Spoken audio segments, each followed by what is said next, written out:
les voy a hacer una pequeña anécdota antes de comenzar.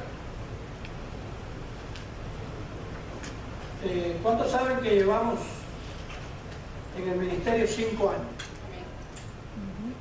De esos 5 años, yo siempre le decía a mi esposa, ¿qué pasa? Que el Señor no nos manda ni un músico. Ni un músico. Yo decía, ¿qué está pasando aquí? Pero no dejábamos de orar. Y seguíamos orando y preguntándonos. Hasta que un viaje en oración, mi esposa y yo nos miramos y dijimos, ¿será que el Señor quiere sacar los músicos de la iglesia? Y hasta Henry creo que fue que lo dijo un viaje. Nos estábamos reunidos y me dijo, probablemente el Señor lo que quiere es sacar los músicos de la misma iglesia. Bueno, pues yo le doy gracias a Dios. Porque bueno, tenemos a maestro Elmer, él es profesional, músico profesional. Tenemos a Domingo, que ha tocado también, es un muchacho que sabe muy bien la batería. Pero Edgar y Brian nunca habían tocado esos instrumentos. Pero para que vean, cuando uno pone la fe en Dios, uno ora a Dios y se esfuerzan porque ellos tienen que practicar. No es todo dejárselo a Dios, ellos tienen que hacer su parte. Y ahí está el fruto. Y no son ellos, vendrán más músicos. Vendrán más músicos, yo lo sé. Vamos hoy a darle un alto a la enseñanza de la serie que estábamos predicando acerca de la doctrina de Dios. Y hoy voy a aprovechar que tenemos la cena del Señor al final del servicio, pero yo quiero hablar un poquito sobre la cena del Señor, porque probablemente muchas personas participan de la cena, pero no saben ni qué es la cena, ni quién constituyó la cena, ni nada de esas cosas.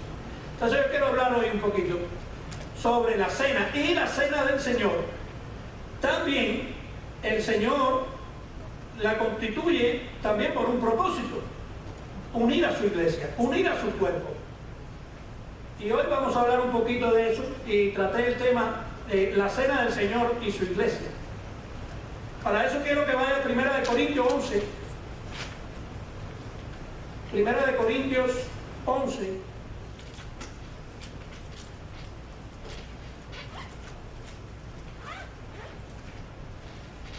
¿Ya lo tienen? Yo no. Y vamos a leer del 23 al 34.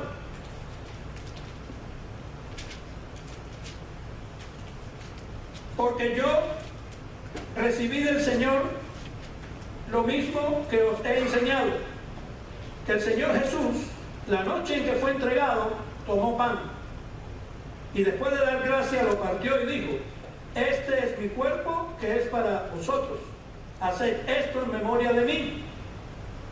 De la misma manera, tomó también la copa después de haber cenado, diciendo: esta copa es el nuevo pacto en mi sangre, haced esto cuantas veces la bebáis en memoria de mí.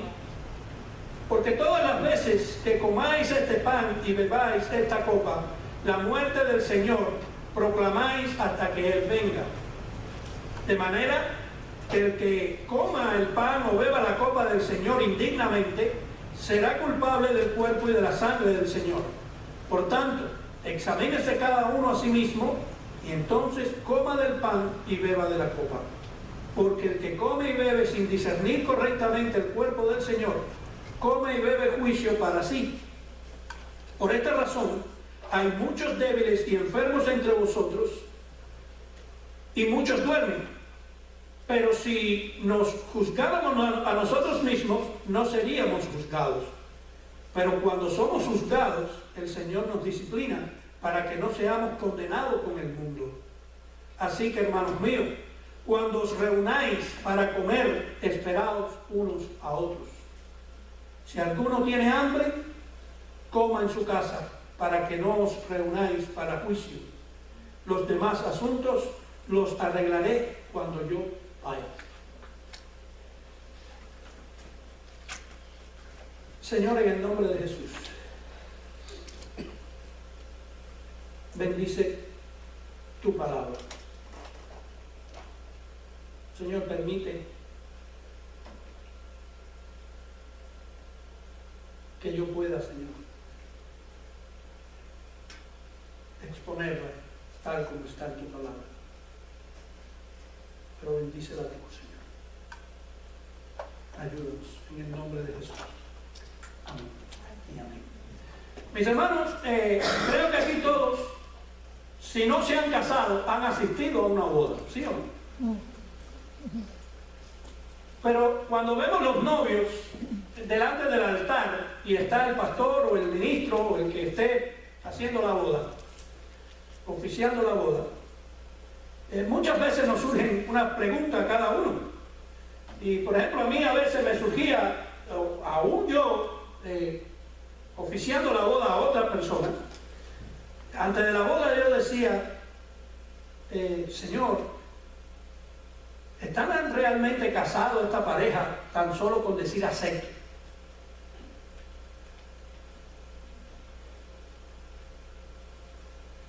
¿O qué es lo que en realidad hace que el matrimonio sea un matrimonio consumado? Y esas preguntas son importantes hacerlas, porque el matrimonio no es venir al altar y decir acepto, porque si vamos a las estadísticas, de cada dos matrimonios, uno se divorcia. Entonces no es decir acepto, es consumar el matrimonio. El consumar el matrimonio, aquellos que son casados, los muchachos tanto se los he oído, es en la luna de miel. Ahí es donde consumamos nuestro matrimonio. Hermanos, en otras palabras, podemos decir acepto, pero si nunca un matrimonio es consumado, existe el concepto de que la pareja aún no está totalmente casada. Ahora, ¿qué tiene que ver con esto? Con la cena del Señor. Muchos cristianos piensan que la cena del Señor es una devoción privada y muchos vienen a la iglesia, escuchan la palabra, comen el pan, beben el vino, recuerdan la muerte de Cristo, oran por el perdón de sus pecados y después van a la casa. También podemos relacionarla como en el sentido de decir, bueno, la cena del Señor es algo que yo voy a la iglesia, practico, me voy a mi casa y no pasó más nada. Sin embargo, para la mayoría de los cristianos, eso debe ser lo más lejos que estén en lo que refleja relacionar la cena del Señor con la iglesia local. La cena del Señor, mis hermanos, representa un papel importantísimo en lo que se refiere a unir a la iglesia. Así como el matrimonio, si no está consumado, no es un matrimonio.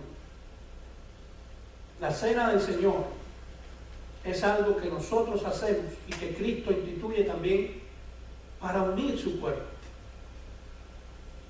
¿Verdad? Celebrar la cena del Señor juntos es un paso esencial para hacer que una iglesia pueda ser una iglesia, o uno de los pasos de que pueda ser una iglesia. La cena del Señor es el momento en que un grupo de cristianos se convierte en un solo cuerpo. La cena del Señor, mi familia, constituye la más elevada expresión y práctica de la adoración cristiana.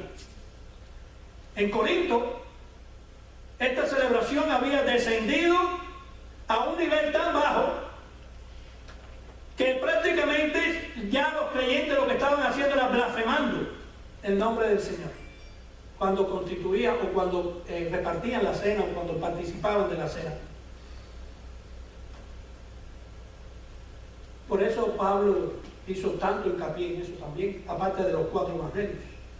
Ahora, debemos notar que los evangelios mencionan la institución de la cena del Señor. Tú vas a todos los evangelios, Mateo, Marcos, Lucas y Juan, ahí está.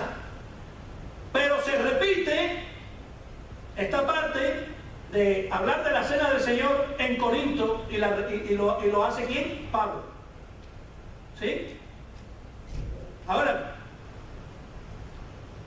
el Señor nunca constituyó o mandó que nosotros recordáramos su nacimiento.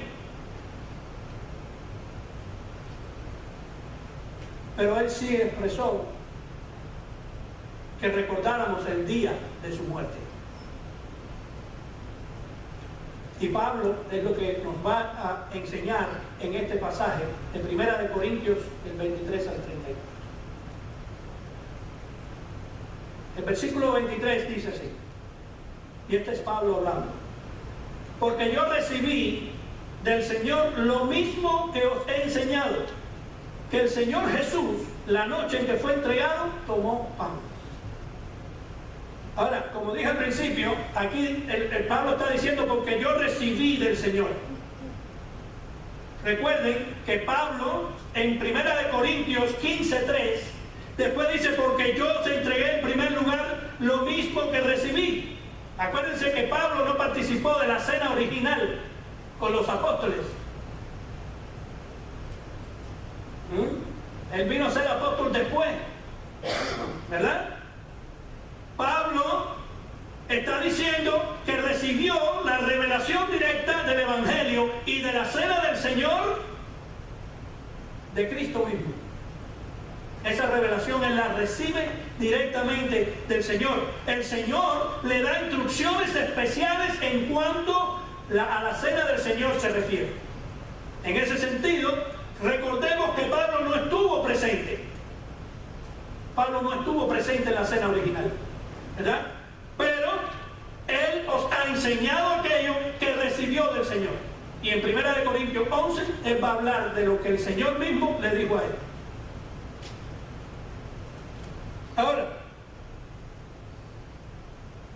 ¿cómo es, si estamos hablando de que la cena del Señor es importante para la unidad de la iglesia, cómo la cena del Señor convierte a muchos en un solo cuerpo?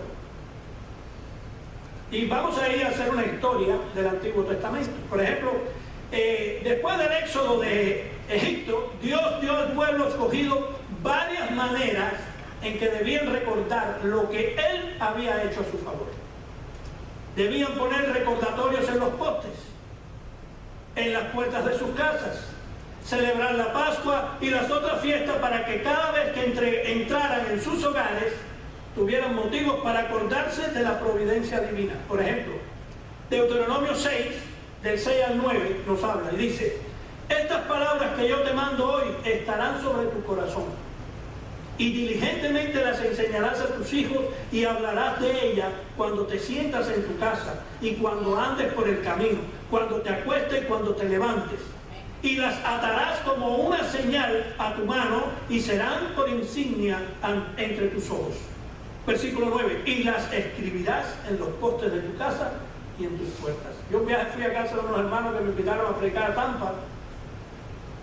Y cuando entré a la casa de ese hermano, donde quiera tenía la casa pintada, en los espejos ponía el libro Mateo tal, y ibas a una puerta y decía 1 Corintios tal, tenía toda la casa llena de eso.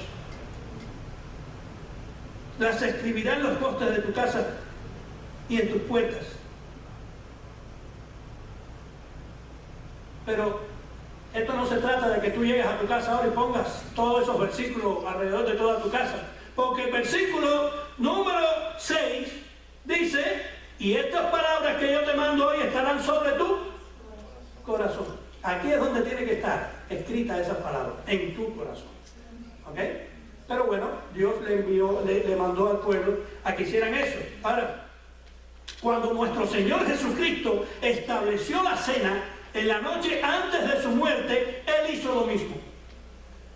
Les dejó una celebración para que evocaran diariamente y en sus reuniones como iglesia se obra o como una obra de redención. Por ejemplo, el Señor Jesús toma dos elementos comunes en una mesa familiar, que fue el pan y tomó el vino. Y entonces le da un nuevo significado a ese pan y a ese vino. A partir de ahí, el pan les dijo que así sería partido como su cuerpo, y al beber el vino era que estaban bebiendo su sangre, que así había sido derramada en la cruz del Calvario. De manera que desde ese mismo día en adelante, cada vez que el cristiano reunido en la cena del Señor partía el pan y bebiera el vino, conmemorarían, escuchen esto, conmemorarían su muerte en la congregación y en sus casas. ¿Por qué dije, escuchen esto? ¿Por qué? Porque, por ejemplo, en la doctrina, en la Iglesia Católica, ¿verdad?, ellos hablan de la transustanciación. ¿Qué significa eso? En la Iglesia Católica ellos literalmente creen que el pan se convierte en el cuerpo de Cristo, que es el cuerpo de Cristo mismo lo que las personas están tomando o están comiendo. Y el vino, ellos creen que es de verdad literalmente la sangre de Jesús. Ese concepto no es el concepto que Cristo dio. Él dijo que era una conmemoración el pan y el vino, era un símbolo de lo que significaba. ¿Estamos claros hasta ahí? Muy importante.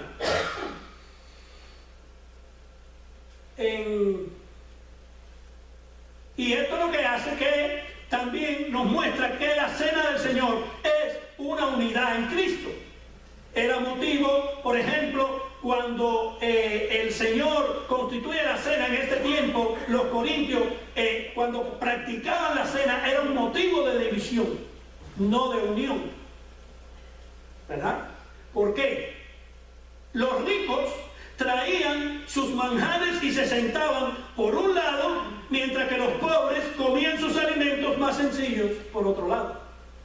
Eso no es unión. Cuando tú en una congregación le da más pelota, como digo yo, a los que tienen dinero, y a los que no tienen dinero no le das tanta pelota, ahí hay un problema. La pelota tiene que ser pareja para los lados. Y no porque tú tienes privilegio por el que no tiene. Cristo nunca hizo eso. Y como pastor, tú no puedes hacer eso. De manera que algunos engordaban por sus glotonerías, mientras que otros se quedaban con hambre.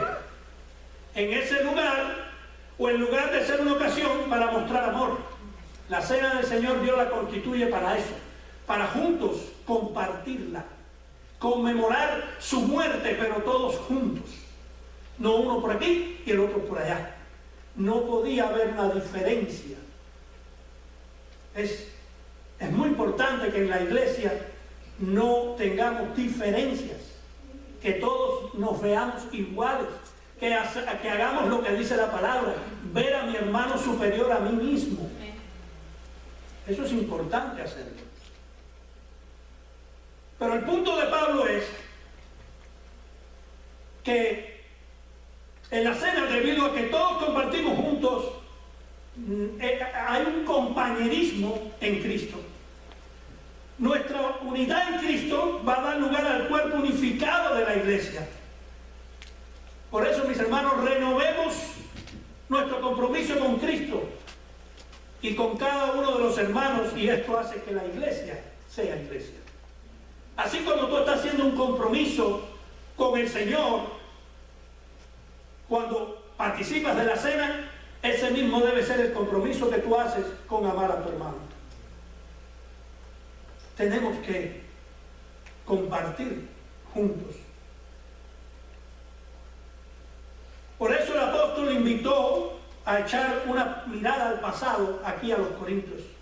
Le recordó que la cena del Señor fue establecida para conmemorar el sacrificio de nuestro Señor Jesucristo, no para ir a jactarse de comida y en glotonerías como hacían los que podían, ni estar en cosas paganas.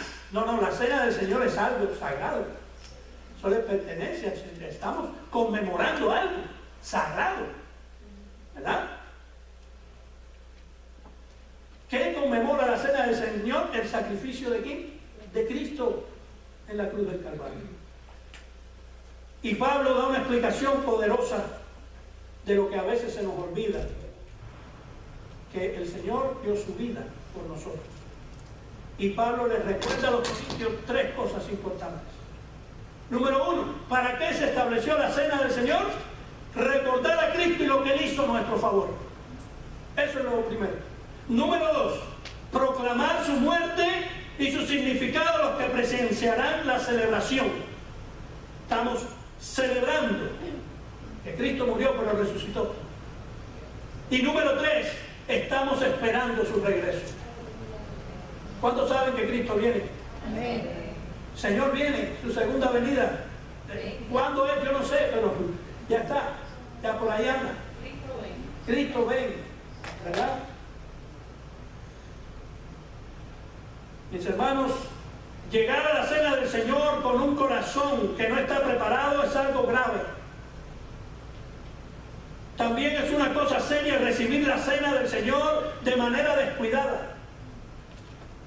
Los corintios habían estado pecando al celebrar la cena del Señor y Dios los había disciplinado por eso. Y por eso en el versículo 30, ahorita lo vemos, dice: por lo cual hay muchos enfermos y debilitados entre vosotros, y muchos duermen. Muchos duermen quiere decir muchos han muerto. La cena del Señor no es cualquier cosa, mis hermanos. Como hijos de Dios, como hermanos en Cristo, como un solo cuerpo en la iglesia, tenemos que conmemorar la muerte del Señor en santidad, en unidad. Eso es importante. La cena del Señor nos da una oportunidad de ser bendecidos y de crecer espiritualmente si nos acercamos con la actitud correcta a la cena. Ahora, una pregunta que surge: ¿qué debemos hacer para que la cena traiga bendición en vez de castigo?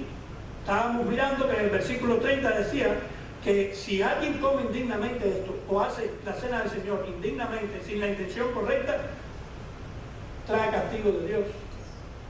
Y muchos han muerto. Pero la pregunta es, entonces, ¿qué debemos hacer para que traiga bendición a nuestra vida en vez de castigo? Número 1, Pablo se lo decía a los corintios, miren el pasado primeramente.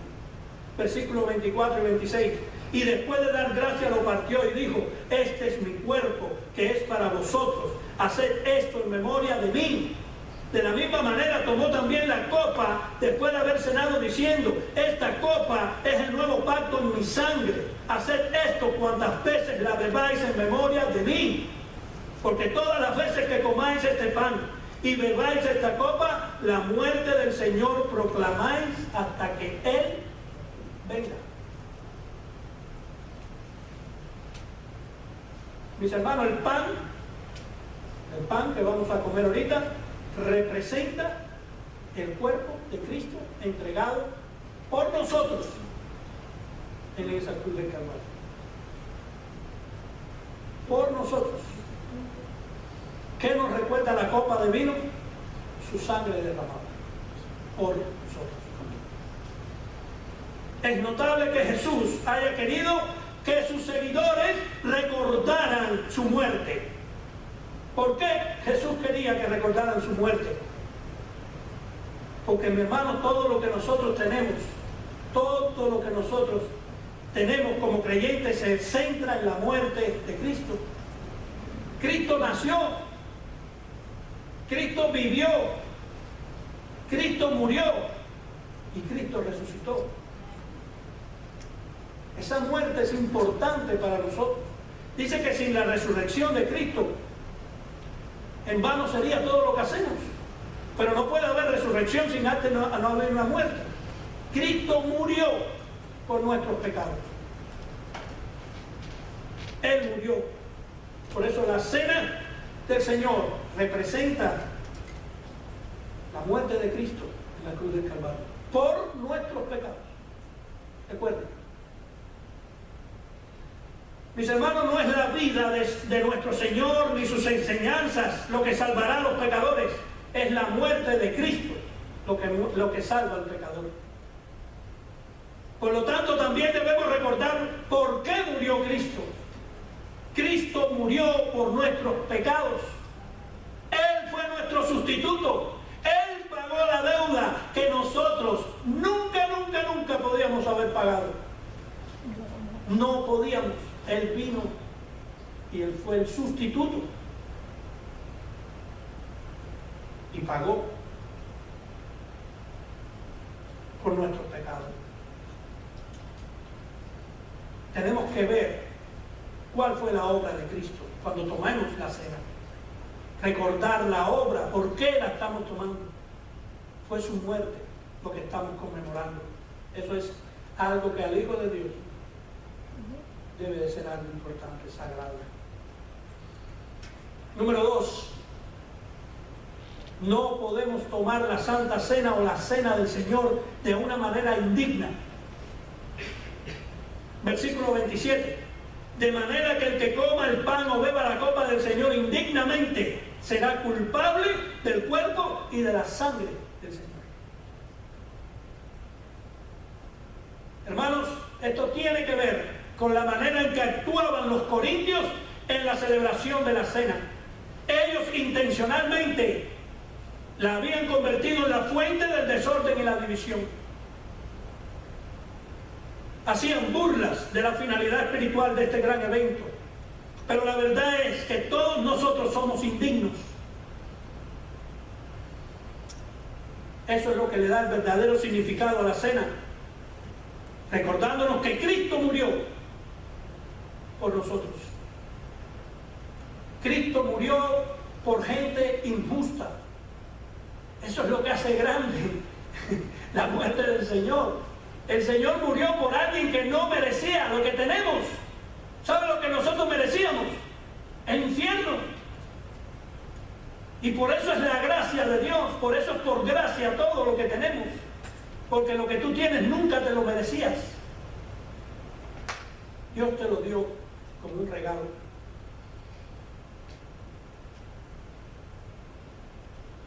Cristo murió por gente injusta como nosotros. Ahora, ¿qué sucede si tomamos la muerte, la cena del Señor indignamente? Dice el 27, será culpable del cuerpo y de la sangre del Señor. En la última parte. En la escena moderna con frecuencia vemos la noticia que la gente rebelde quema la bandera de su país para protestar. ¿No has visto eso? Hay marchas y cosas y que hacen, queman la bandera de su propio país, la queman. Nosotros pensamos que una ofensa a la bandera es un acto en contra de la patria. Menospreciar el símbolo equivale a despreciar lo que éste representa. Pablo utiliza la misma idea en relación con la cena del Señor. Al hacer lo que hacían, estaban mofándose de lo que significaba el cuerpo y la sangre de nuestro Señor. ¿Quiénes? Los corintios. Acuérdense que le está hablando a los corintios. Nosotros debemos valorar nuestros privilegios y tomar la cena del Señor con ese espíritu de humildad, de conocimiento de lo que estamos haciendo. Pablo también le dice a los corintios en el punto número 3 cuál era el peligro de no reconocer el cuerpo y la sangre del Señor. Versículos 28 y 29. Por tanto, examínese cada uno a sí mismo y entonces coma del pan y beba de la copa. Porque el que come y bebe sin discernir correctamente el cuerpo del Señor, come y bebe juicio para sí. Si vamos a participar, mis hermanos, dignamente, debemos examinar nuestro corazón, juzgar nuestros pecados, confesárselos al Señor, ir a la mesa teniendo pecados sin confesar en nuestra vida es ser culpables del cuerpo y de la sangre de Cristo. Porque fue el pecado lo que Cristo clavó en la cruz del Calvario.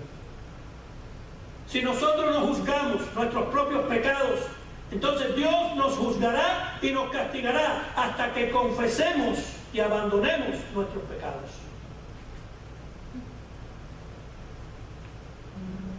Los corintios no se ocupaban en examinarse ellos mismos. Ellos estaban en sus fiestas, en su jolgorio, pero no se examinaban ellos mismos. Pero ¿sabe lo que hacían los corintios? Ellos no se examinaban ellos, pero sí examinaban a los demás. Tú lo has visto cada vez que tú participas en una cena, que hay muchos diciendo, déjame ver, si coge pasito es que no hay problema, pero si no lo coge, que está en pecado. ¿Sí? ¿Sí o no? Eso es lo que Pablo estaba diciéndole. Los corintios no se ocupaban de examinarse ellos mismos, sino ellos eran expertos en examinar a los otros. Cuando la iglesia, mi hermano, se reúne, debemos tener cuidado de no convertirnos en detectives religiosos. Tú haz lo tuyo. Tú ponte tú con el Señor a cuentas. Deja al hermano. Dios está en control de todo. Eso es muy importante. No sea de los que vigilan a los demás. Pero esos que vigilan a los demás probablemente no reconocen sus propios pecados. Si comemos o bebemos indignamente, comemos y bebemos juicio. Y juicio es castigo para nosotros mismos. Y esto es algo, mis hermanos, que no podemos tomar a la ligera. ¿Por qué? Versículo 30. Porque por esta razón hay muchos débiles y enfermos entre vosotros y muchos duermen. Pero si nos juzgáramos a nosotros mismos, no seríamos juzgados. Pero cuando somos juzgados, el Señor nos disciplina para que no seamos condenados con el mundo. Así que, hermanos míos, cuando os reunáis para comer, esperaos unos a otros. Si alguno tiene hambre, coma en su casa, para que no os reunáis para juicio. Los demás asuntos los arreglaré cuando vaya. Ese es Pablo hablando a ellos. Familia, la cena del Señor es una comida familiar. Y el Señor desea que esa familia se amen mutuamente, que se interesen los unos por los otros. Es imposible que un creyente verdadero se acerque al Señor mientras que al mismo tiempo se haya separado de los demás creyentes. Tú amas a Cristo, tenemos que vivir como Cristo vivió. En eso conoceré que son mis discípulos, en que os améis unos a otros. ¿Eres discípulo de Cristo? Ahí vamos.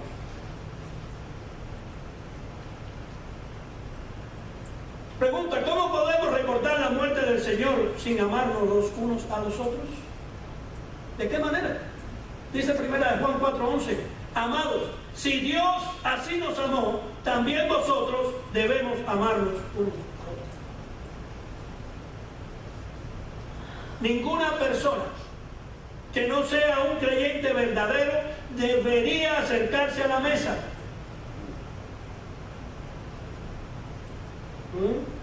En este caso, debería de tomar la cena. Ni tampoco le debería venir a la mesa un creyente verdadero cuyo corazón no esté bien con Dios y con los demás creyentes. Tomar la cena no es cualquier cosa, mis hermanos. Esto representa algo. Esto no es cualquier cosa. La cena del Señor tiene un significado tremendo. Por eso una persona que no sea verdaderamente creyente, yo no sé quién es el verdaderamente creyente y quién no, usted sí sabe. O un creyente, supuesto, pero que anda mal con Dios.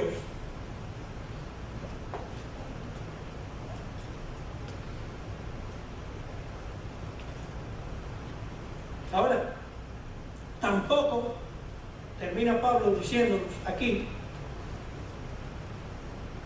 se supone que la cena del Señor sea un tiempo de autopsia espiritual.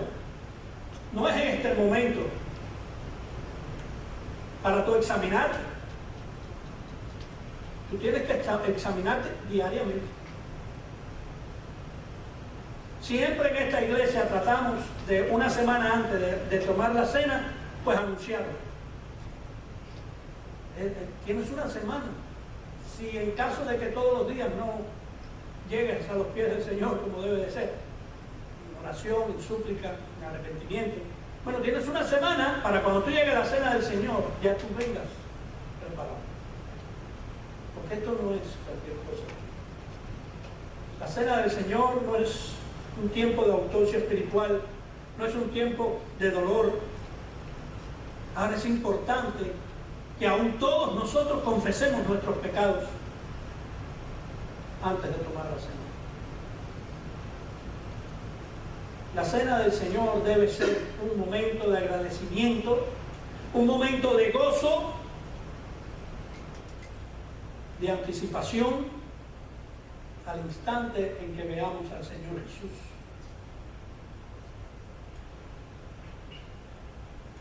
El propio Jesús dio gracias. Ya Él estaba a punto de morir, estaba a punto de sufrir en la cruz del Calvario por ti y por mí.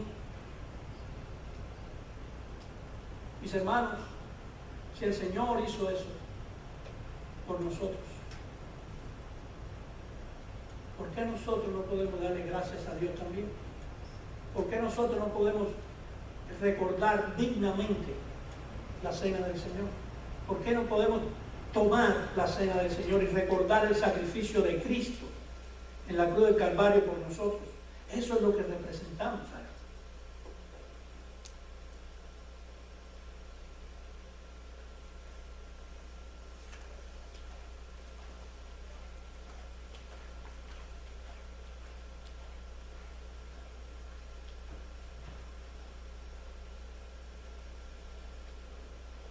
Qué bendición poder participar de este mandamiento del Señor.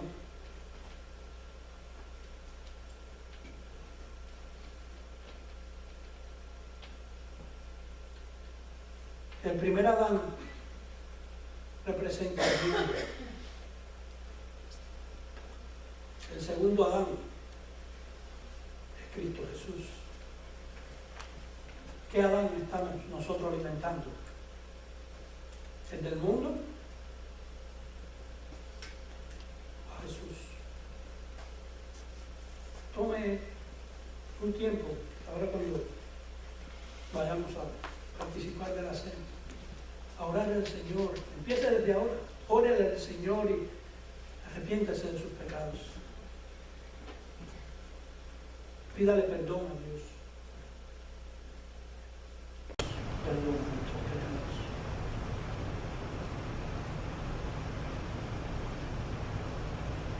Dice la palabra en el versículo 23: porque yo recibí del Señor lo que también os he enseñado, que el Señor Jesús, la noche que fue entregado, tomó pan. Tome el pan en la mano derecha.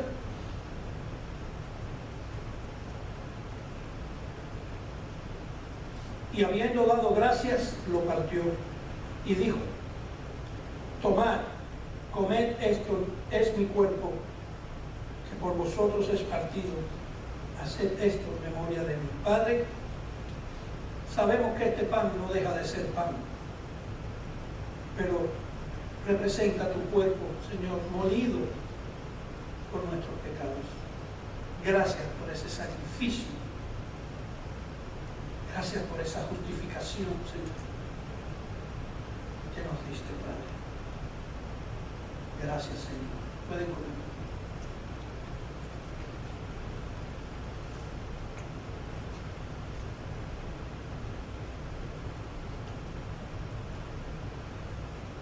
Asimismo, tomó también la copa después de haber cenado, diciendo: esta copa es el nuevo pacto en mi sangre.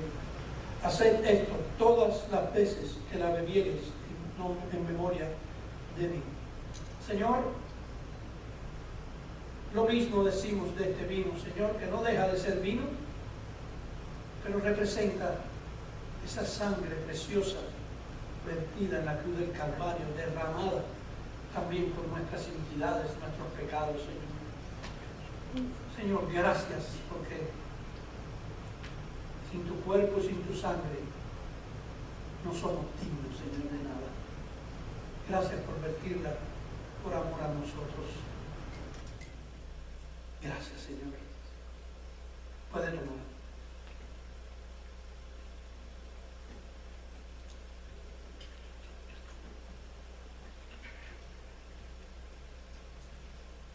Así pues, todas las veces que comiereis este pan y bebiereis esta copa, la muerte del Señor anunciáis hasta que Él venga. Padre, hemos cumplido, Señor. Estamos delante de tu presencia, adorándote y dándote gracias, Señor, agradecidos por lo que tú hiciste, Señor, en esa cruz. Ayúdanos, Señor, como iglesia, a permanecer juntos, permanecer unidos. Señor, que seamos un solo cuerpo, que podamos ver la necesidad del hermano y si está en nuestro poder, Señor, poderlo hacer, en nuestra posibilidad. Señor, ayúdanos a vivir en coinonía con nuestros hermanos. Ayúdanos como familia a vivir también, Señor, juntos y en armonía. Padre, qué bendición ser llamados tus hijos. Ayúdanos como iglesia, Señor, como la tenemos aquí en la Iglesia Bíblica Nueva Vida, cada 2 domingos, Señor, cada 2 domingos, en el segundo domingo del mes, poder nosotros hacer esto en memoria de ti. Ayúdanos a serte fiel, Señor. Señor, y ayúdanos a hacer esto hasta que tú vengas, Padre, porque conmemoramos tu muerte. En el nombre de Jesús. Amén. Y amén. Mis hermanos, muchas gracias. Y vamos a continuar, vamos a alabarle, ¿verdad? Vamos a decirle que Él es el camino, ¿verdad? Vámonos a irnos con este son de alegría y demás, sabiendo y reconociendo que después que hemos hecho este acto tan maravilloso, nos vamos con gozo y alegría, reconociendo que separados de nada somos. Amén.